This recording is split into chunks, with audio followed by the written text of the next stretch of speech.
La revue des grandes unes s'ouvre ce matin avec le quotidien Mutation qui titre Affaire Martinez-Ozogo, justice délétère, retour sur la folle journée de vendredi et la remise en liberté avortée de Jean-Pierre Amougou Belinga et Léopold Maxime Eko, l'éclairage de Maître Claude Assira Ngouté, c'est en page 5 et 7 du journal.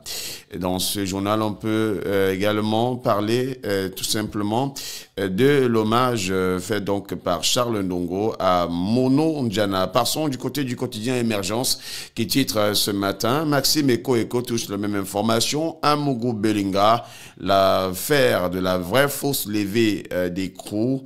Lire l'info donc en page 3 après que le juge d'instruction Florent Sikati ait annoncé ou sinon donné libération de ces deux personnes détenues côté de la prison centrale de Yaoundé Kondengui. Il n'en était rien par la suite. La levée de coups s'est vue complètement bloquée.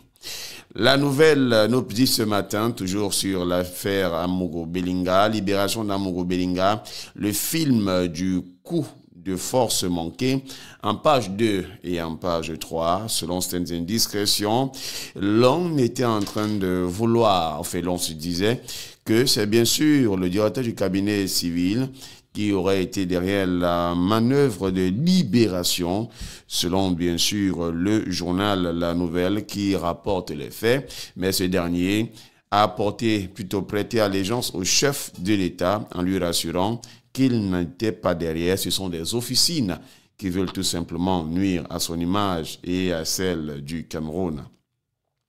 L'hebdomadaire ce matin revient toujours sur cette même affaire Martinez-Ozogo, libre derrière les barreaux. L'ordonnance de mise en liberté du commissaire divisionnaire Léopold Maxime Eko et l'homme d'affaires Jean-Pierre Amougou Belinga a été contredite par une autre sortie du juge d'instruction manifestement pris entre l'enclume d'une justice impartiale et le marteau des pressions politiques, à lire en page 6 du journal. Le Messager nous plonge au cœur des architectes, Ordre national des architectes, comme à Womo irrecevable. Le tribunal de première instance de Yaoundé, TPI, interdit aux candidats malheureux à l'élection du bureau, au bureau du conseil, d'exciper la qualité de président de l'ONAC pour poser des actes pour le compte de cette structure, à lire en page 10 du journal.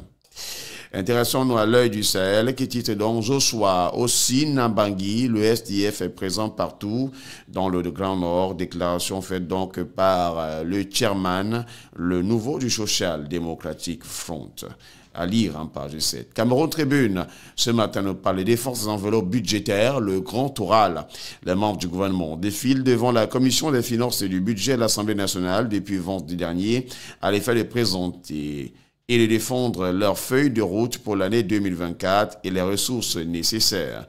Les différents projets sont articulés autour d'une enveloppe globale de 6 milliards. De 6 740,1 milliards, c'est à lire en page 7, 8, 9, 10, 11, 12 et 13 du tabloïd. L'activateur ce matin revient encore sur l'affaire de Libération dans son édition spéciale, titre Volte-face au tribunal militaire, de qui se moque-t-on? L'on s'interroge. Le procès verbal de notification de l'ordonnance au Conseil signé le 1er décembre 2023 par le greffier d'instruction et les avocats est authentique. Ce document ne peut jamais être signé si au préalable il n'y a pas eu ordonnance de mise en liberté. Aucune communication officielle du gouvernement sur le SIC observé vendredi dernier.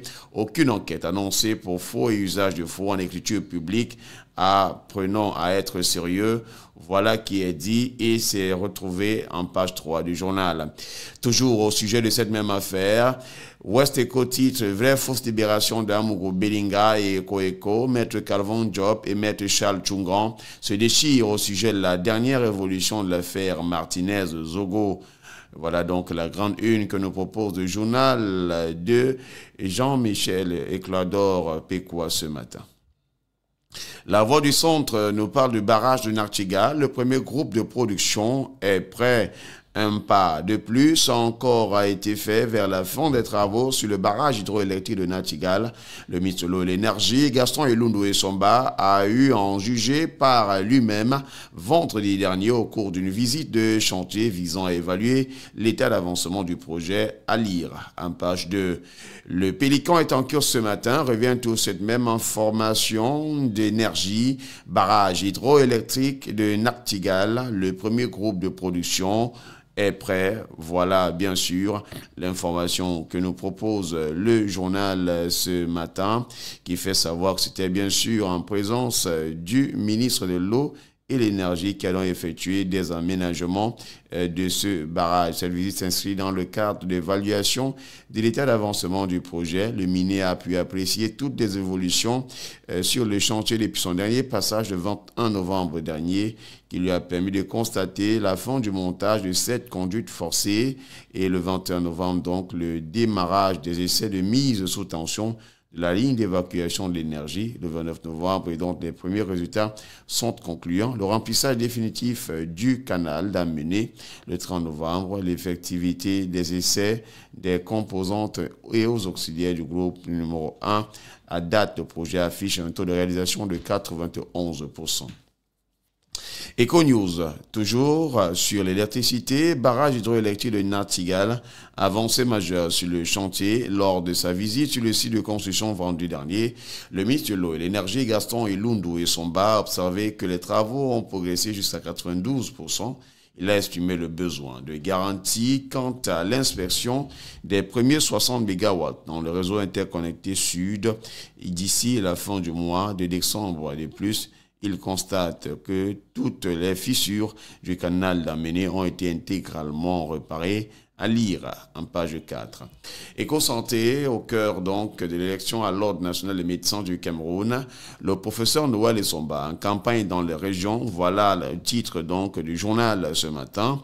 Le directeur de l'hôpital Cantine de Douala, candidat à la présidence du Conseil de l'Ordre national des médecins du Cameroun, veut à travers cette tournée nationale conquérir 2800 électeurs en leur présentant son projet qui vise à redonner à la pratique médicale toute sa grandeur. Contrairement aux 6 autres candidats en lice pour le même poste, le professeur Noël Essomba, pointé du doigt comme un ami du ministre de la Santé publique, Dr Manaouda Malachi, a opté de faire une campagne de porte-à-porte. À lire en page 3. Défi actuel, en kiosque ce matin, parle de performance.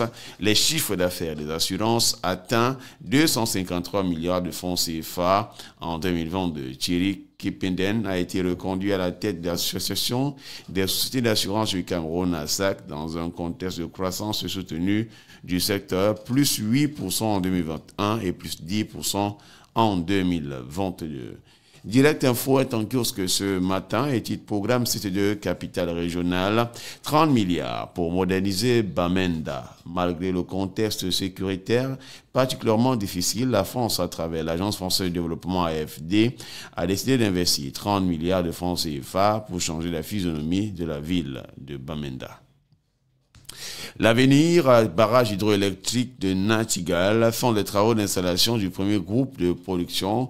Le journal nous renseigne que le ministre de l'Énergie, Gaston Elundou Essomba, a supervisé vendredi dernier sur le site du projet l'implémentation de cette phase qui va permettre l'injection du réseau électrique de 60 premiers mégawatts.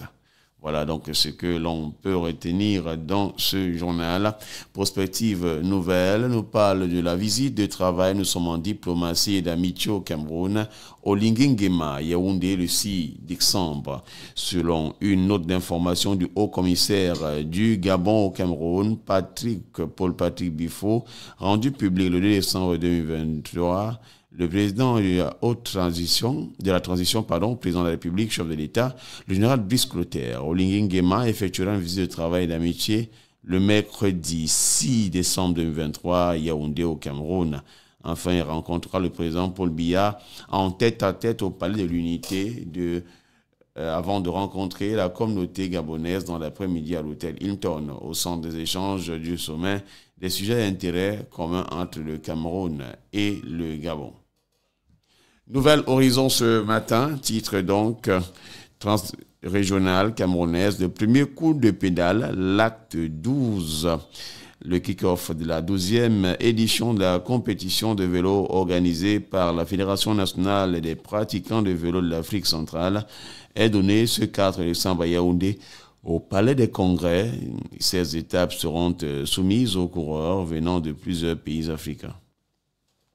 L'équation ce matin par la Commission des finances du budget de l'AN, Ganon Djomessi présente des performances pour 2024. Le ministre des Travaux publics, Emmanuel Ganon Djomessi, était devant la Commission des finances du budget de l'Assemblée nationale le samedi 2 décembre 2023.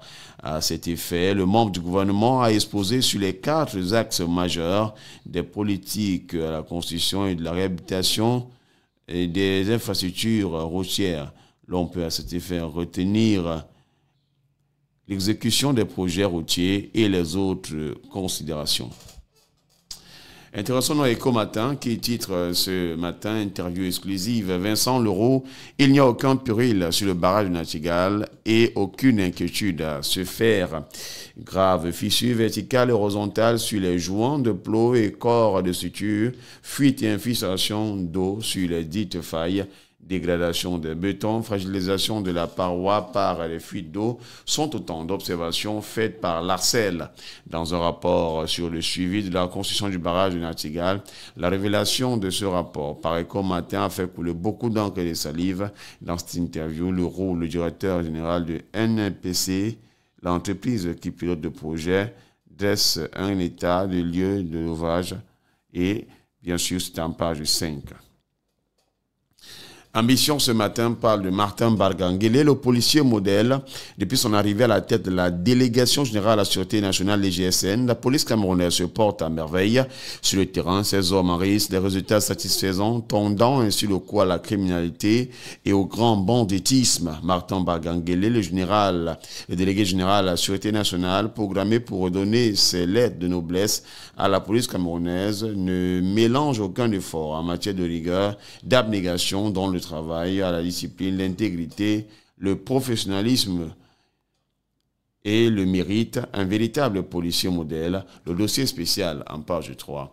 Le Zénith ce matin parle le Haut-Sanaga, le conseiller régional jeté en prison et Mini Saos et Joseph Honoré vient d'être rattrapé par son passé tumultueux en népotisme, trafic d'influence et escroquerie. À tout va, son compte était suffisamment étoffé pour qu'il aille méditer son sort à la prison centrale de Kolingui.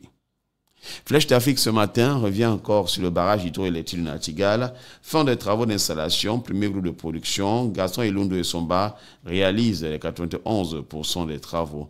Le soir hebdomadaire parle encore l'installation du premier groupe de production est terminé au barrage de Nachtigal. Le ministre de l'Eau et de l'Énergie, Gaston Elundu et Somba, a effectué ce 1er décembre 2023 une visite d'évaluation de l'état d'avancement des travaux sur les chantiers de construction d'aménagement hydroélectrique de Nachtigal, à lire en page 3 et 4 du journal. L'extrait est en kiosque ce matin est titre État de droit ou de roi, nomination du directeur de cabinet du PAN annulé, décision de libération d'Amourou Belinga annulée. L'interrogation est donc faite sans détour par l'étape des derniers réglages et des essais de production, barrage hydroélectrique de Nachtigal.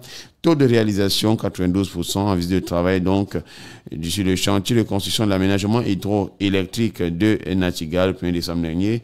Le ministre de l'Eau et de l'Énergie, Gaston Elundu et Somba, a apprécié les avancées enregistrées ces derniers jours et donné des instructions aux femmes pour les dernières retouches avant sa livraison un peu plus il y aura quelque temps.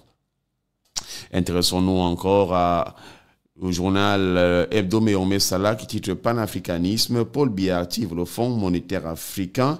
Yaoundé, la capitale politique du Cameroun, abritera le siège d'une institution chargée de faciliter l'intégration des économies africaines par une suppression des restrictions commerciales, un financement des défis, une coopération monétaire plus accrue, une assistance technique, notamment sur les stratégies de la réduction de la pauvreté et de l'endettement des États membres. Contour de la loi autorisant le président de la République à ratifier le protocole, les statuts relatifs en se puisant outils financiers au service du continent en page 6 et 7.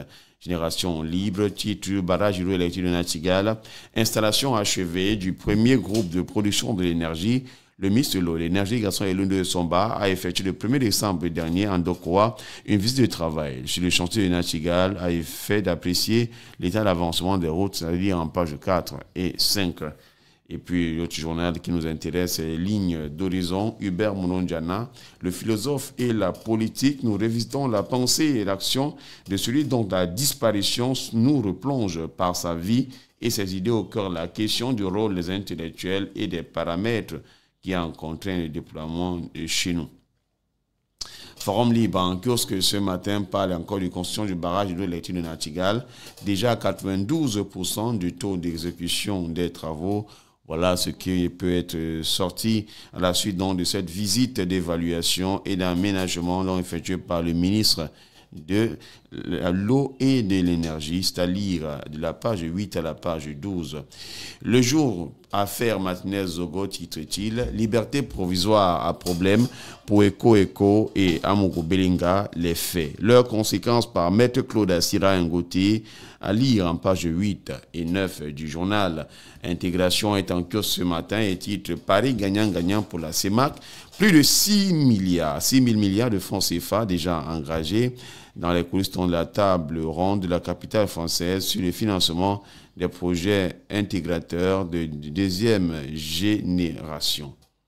Et le quotidien L'Info à chaud qui titre avocat de Martinez Zogo, ce n'est pas en violant les règles d'instruction que l'on peut échapper à ces contraintes, à lire en page 4.